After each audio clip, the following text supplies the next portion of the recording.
I had just finished my lecture in my Thursday afternoon class on economic theory when Anne walked up to the lectern. Anne is beautiful. Not runway model beautiful, but country girl pretty. She always wears jeans and cowboy boots. Today, she has on a pretty summer blouse that shows just a little cleavage. Her hair is light brown with just the right amount of blonde highlights. If I was not married, maybe. Know what I mean? Dr. Jones, I saw your wife today. I look up into her steel gray eyes. Where? In the mall? No. My partner and I have a house up at the lake. She likes to suntan on the deck while I fish. You like to fish, doctor? Not really. But why do you think you saw my wife? I asked. Your vanity plate, DRECON. I had taken Sue's car in this morning to be serviced. She was in my car. Your wife has short blonde hair, right? Yes. So where did you see her? I asked. She pulled up just as I was leaving this morning. She parked in the drive next door and went into the house. Does she fish? No. And do you know who owns that property? I asked. Of course. Tyrone Williams, the football player. You guys friends? No. He was a patient of my wife's a couple of months ago. She's a nurse. He was on her floor. I imagine Anne saw the distress on my face. As she walked towards the door, she stopped and said, Doctor, you be careful. Tyrone is about 6'3" tall and weighs maybe 235. He plays middle linebacker on the local pro team, and this guy is mean. He was thrown out of 2 games last season for unnecessary roughness. I derived 2 things from that short conversation. First, Anne is a lesbian. I would have never guessed. Partner, she likes to suntan. No big deal. To each his own, I guess. The other thing is that my wife of 6 years is cheating again. Now I need to explain before you think I am one of those characters in some internet story who likes to watch or lets his cheating wife run around while he sits at home with the kids. I am nothing like that. I met Sue the year she graduated from nursing school. I had just received my PhD in economics. Her dad was a big-time heart transplant surgeon and had made lots of money over the years. Sue had told him I was a doctor. When he found out that I was not a medical doctor, he was angry. He demanded I sign a prenup. He was thinking I was after his money. Both Sue and I signed. I stuck our copy in a drawer where it stayed for the next couple of years. Sue got pregnant and had our baby girl during our first year of marriage. No problems. Dr. Hart, his vanity plate, helped us buy a nice house and everything was going as we had planned. Then, when Sue stopped breastfeeding, her pretty 34B breasts pointed to the floor. She worked a deal out with a plastic surgeon at the hospital and had a breast job. I did ask about the costs. She told me not to worry, she had worked out a deal with the doctor. I asked what kind of deal. Just something between medical professionals, was all I got for an answer. About a week after her breast job, I had to drive her to the hospital for her first post-op exam. When the nurse called her name, I got up to go with her. The nurse stopped me and said only Sue was allowed back with the doctor. Then Sue and she exchanged a smile. What the hell was that about? Okay. I sat down and waited. It seemed like it took a long time. When Sue finally came out, she was grinning, and this doctor was also grinning. When he saw me, he had this funny look on his face, like he knew something I didn't. In the car, I noticed that Sue had used a mouthwash. I asked about that. When he took off the bra and the bandages, he squeezed my breasts really hard. It surprised me and it hurt. I threw up in his sink from the pain. This mouthwash is standard in the hospital. It's under every sink. I thought, okay, I can believe that. When I got home, I ordered one of those DNA kits. I had my baby girl checked. I am the father. A few more times over the next 5 or 6 months, I smelled that same mouthwash on her breath. When I asked, it was always, I had the spaghetti for lunch, or the tacos. I believed her. I mean, she didn't want to have bad breath when tending to her patients, right? I drove by the hospital parking lot on my lunch hour. Her car was always there. About 5 months later, she made a strange remark at supper.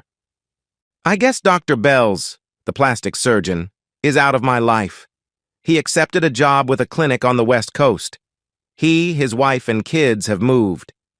I did ask why she said he was out of her life, and she said that she just meant that if she had any problems with her implants, she would have to look for another surgeon. Yeah, right. Things cruised along fine for the next year or so. Now, I did smell that mouthwash on her breath a few times. But what should I have done?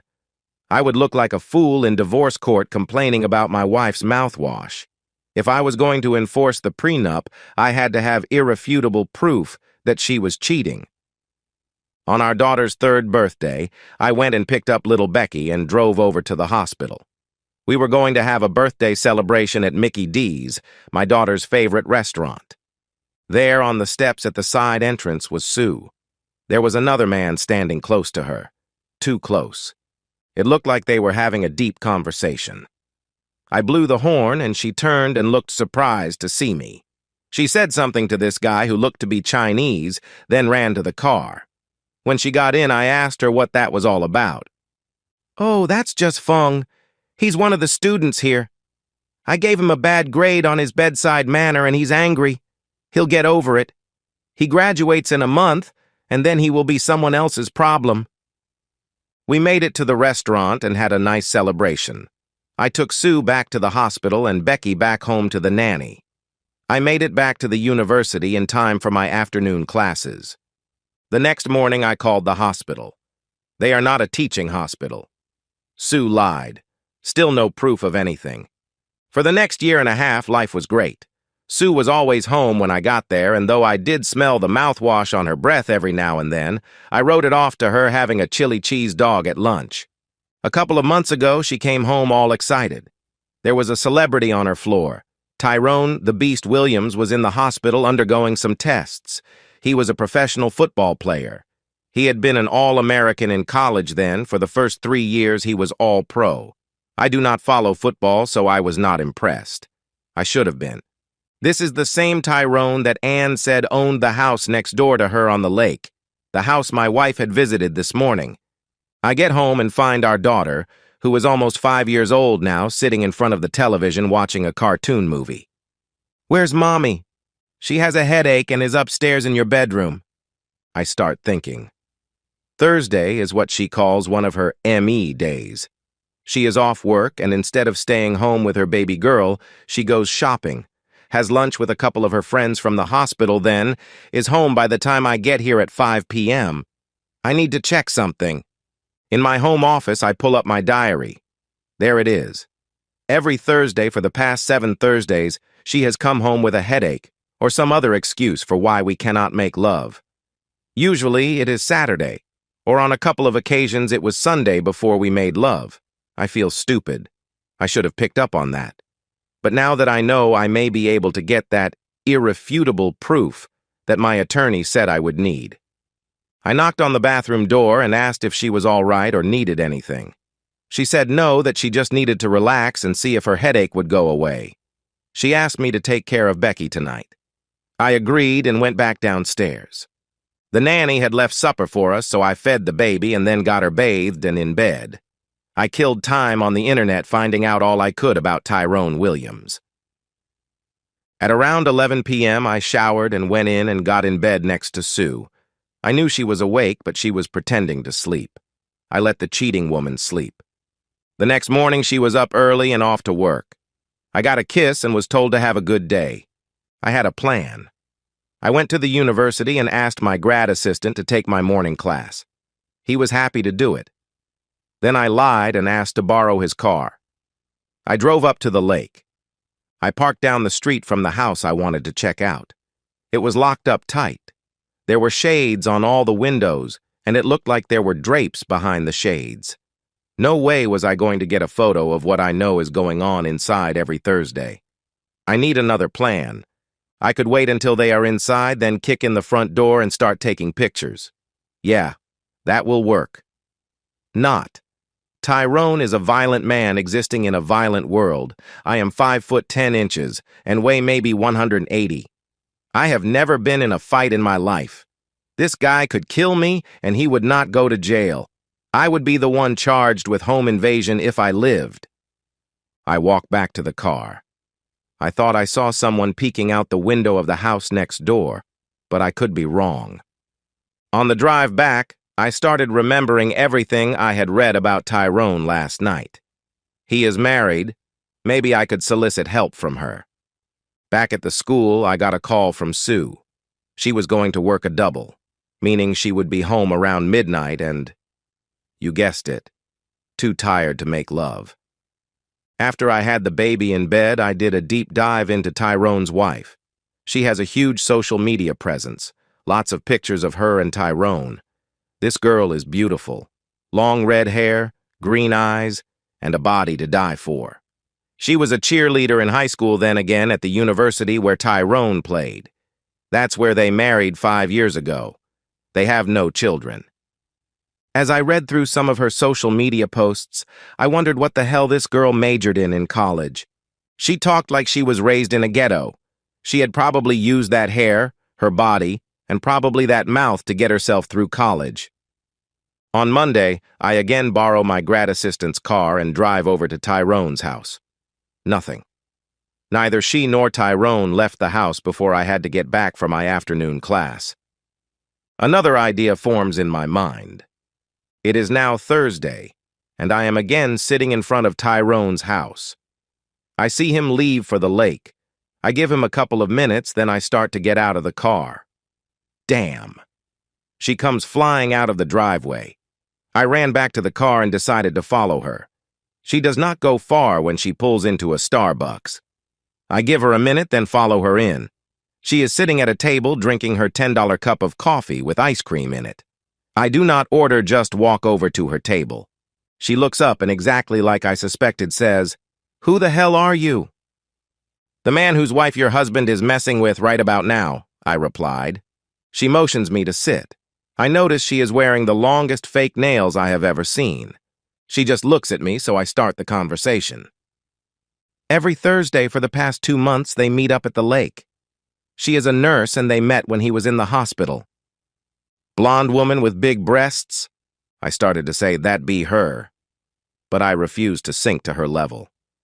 "Yes," I replied. "I saw the way he looked at her one night. Every Thursday?" "Yes," I replied. "He tells me he is going to a team meeting every Thursday. You say they up there right now?" "Yes, and they will be until about 3 p.m., I replied. "I'm going to surprise them," she answered. "Bambi, I need proof for my divorce lawyer. Could you get me a photo?" "I get you more than a photo, I'll get you a damn video," she replied. She stormed out the door. I thought that went well. Bambi will find them in bed, probably shoot a video on her phone, then being Bambi, she'll probably send it to all her friends. It'll end up on ESPN. I'll have my proof and be rid of my cheating wife. I went back to school and had lunch in the cafeteria. About halfway through my afternoon class, there was a knock on the door. My grad assistant answered it and then motioned me over. There was the dean of the School of Business and 2 men. They asked me to step outside, 2 police detectives. The grad assistant said he would finish the class, and I walked them down the hall to my office. "You are Dr. Jones? Dr. Nevada Jones?" asked one of the men. "Yes," I replied. "I'm Sergeant Detective Joe Friday. This is my partner, Henry Morgan." "What kind of name is Nevada? Were you born out west?" I asked. "No, and I use the English pronunciation, Nevada. I was born during a snowstorm." Detective Morgan nodded his head. He had no clue. We entered my office, and I offered them a seat. Joe Friday spoke up. "Sorry, Dr. Jones, there is no easy way to say this. Your wife was murdered this morning." "Oh my God, has there been another mall shooting?" "Why would you think that?" they asked. "It's her day off. Her ME day, as she calls it. She told me she was going to the mall, and after shopping, she would have lunch with her friends from the hospital." "She was not at the mall. She was at a house up at the lake. We think she was involved with Tyrone Williams. Do you know him?" they asked. "He was a patient at the hospital where Sue works a couple of months back. I never met him." "His wife caught them in bed together. She killed them both." "What? How?" I asked. Shotgun blast to your wife's face damn near blew her head completely off. Friday looks at his partner. But why? I asked. Again, Morgan speaks up. I imagine it had something to do with the size of his tool. I've seen horses that did not have that big. Henry, wait in the hall. Detective Morgan starts for the door and then turns as if he forgot to say something. Sorry for your loss. I just nod as he leaves. I'm sorry about that. He's new. It looks like Tyrone's wife, Bambi, came into the room with a shotgun. She shot your wife first, then turned the gun on Tyrone. He moved pretty quickly and she hit him in the leg. He made it to his .45 pistol he always carried. He has a concealed carry permit and managed to get 2 shots off before she could reload that double barrel. She died instantly. Tyrone lived long enough to call 911, but he died from loss of blood before the ambulance could get there. You had no idea about the affair? None at all, I replied. Okay, stick to that story. He then hands me his card. On the back is the number to the morgue. There will be an autopsy, but the body should be available by Monday. I am sorry about all this, but sometimes good things come out of bad things. He turns and walks out the door. Anne rushes in and locks the door behind her. Get that smile off your face. Uncle Joe knows the truth and that you just lied. He found a receipt from Starbucks in her car and he checked the cameras. He saw you talking to Bambi this morning, but don't worry about him. The same thing happened to him some years ago with his first wife. Now you have to play the grieving husband who just lost his wife. You need to get home and take care of your daughter. Give me that card with the morgue's number. I handle getting her body to a funeral home. Cremation okay with you? I nod. Yes. Go into your bathroom and throw some water on your face. Don't dry it off. You need to look upset. I handed her the card and went into the bathroom. As I stared at my wet face in the mirror, I did start to cry. I did not want Sue dead. She is Becky's mother. I just wanted a divorce from her cheating back. What is going to happen now? I lied to the police. Then it hit me. Uncle Joe? I rushed back into my office. Uncle Joe? I asked. My mother's brother. My dad was his partner until he retired last year. Don't worry about him. I'll talk to him. He will understand. I grab my briefcase and walk out into the hall. Before I can get out into the parking lot, a couple of my bosses come up and offer their condolences. I thank them, then drive home. There is no easy way to tell a child their mother has been killed. Under these circumstances, I decided to tell her that a very bad person killed her mother. Nothing more. She cried, and I held her. I cried also. Not for Sue, for Becky. I hated to see her so upset. I finally got her to sleep. Then I took a shower and lay down to try and figure this all out. Anne had taken charge of the situation, and I had let her. Why? I guess I was too upset and not thinking straight. Sometime after midnight, Becky came into my room and got in bed with me. I held her as she cried herself to sleep. The next morning, I was up early and in the kitchen making pancakes, Becky's favorite breakfast, when the doorbell rang. There was Anne and this beautiful girl, her partner, I imagine, standing there. Looking past them, I see Sue's car in the driveway. Uncle Joe gave me the keys, so I thought we would drive down this morning and bring it to you. How is Becky? About as well as can be expected, I say, as they walk past me into the house. I smell pancakes, shouted the partner, and this must be Becky. This girl squats down and introduces herself. My name is Donna, that lady over there is Anne. We are friends of your daddy. Becky starts to tear up. Somebody killed my mama, Becky answered. Now she is crying. This Donna stands up and then picks Becky up in her arms. I know, baby, I know. She carries her down the hall, patting her on her back and whispering into her ear. Donna is good with kids. She'll take care of her. Let's finish those pancakes. We did not eat breakfast this morning and I'm starved, Anne said. As I worked the grill, Anne set the table and told me how Uncle Joe had already closed the case. She said he advised me not to talk to the press, and if anyone asked, I was to stick to my story of not knowing anything about the affair. Donna and Becky came back into the kitchen. Donna had changed Becky out of her pajamas and into a cute outfit. As Becky ate her pancakes, she explained how Donna and she were going to look through all the pictures of her mama and pick out the ones for her funeral. I looked at Donna. She winked at me. Then we are going shopping for a new dress for the funeral. I have to look pretty for Mama. Again a wink. I told you she is good with kids. That's what we did. For the next couple of hours, Donna and Becky looked through every photo we had of Sue. They selected one that was just a headshot of Sue. She told Becky they would get that one enlarged and sit by the urn with her mama's ashes. Then they selected 5 more that would be framed and set on the table. They were of happier times. One was when Becky was born, another was of all 3 of us on vacation at the beach. Then there was one with just Sue and Becky. That one was Becky's favorite. By the time they had finished going through all the photos, it was lunchtime. Becky suggested Mickey D's, and we all thought that an excellent idea. The restaurant had a playground, and while Donna and Becky played on the swing set, Ann and I watched out the window. Donna would make a great mother for Becky. Without thinking, I said, yes, she would. Then I looked at Ann. I started to apologize. I didn't mean... She took my hand. I don't mind sharing. I guess by now you can figure out how this story ends. Ann took care of the funeral arrangements and Sue was cremated. At the funeral, I gave her ashes to her father, Dr. Hart. I also reminded him that Becky was his only granddaughter and that he could see her whenever he wanted. It was not his fault his daughter was a lying, cheating woman, and it had taken me 4 years to finally catch her. Donna was a good mother, not only to Becky, but to our 2 kids also. Ann? Well, Ann stayed for almost 3 years. Then she moved on. She still visits every now and then. Our kids all her Aunt Ann. Donna and her take long lunches sometimes. I don't mind sharing, but only with Ann. And that's the end of today's story. If you enjoyed it, please give this video a thumbs up and drop a comment below.